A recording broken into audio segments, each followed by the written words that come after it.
అదే అంతరార్థం.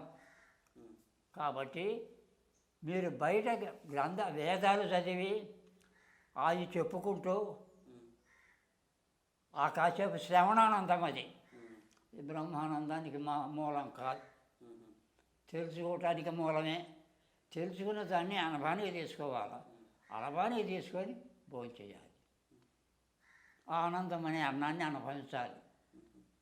మనం తినేది పిండాకు, అయితే పిండాకుడు తినాల్సిందే. ఇది కర్మలో వచ్చింది కదా, కర్మ చేసి కర్మ అనుభవించుకుంటూ నువ్వు అడక్క తినాలి.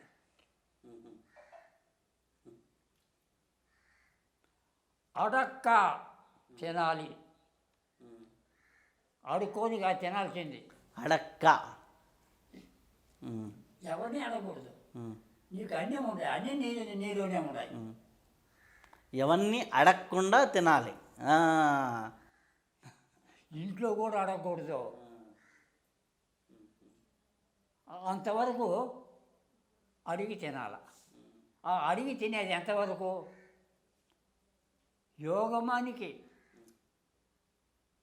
కారణం, ఉపదేశం అనే కారణము క్రమశిక్షణ.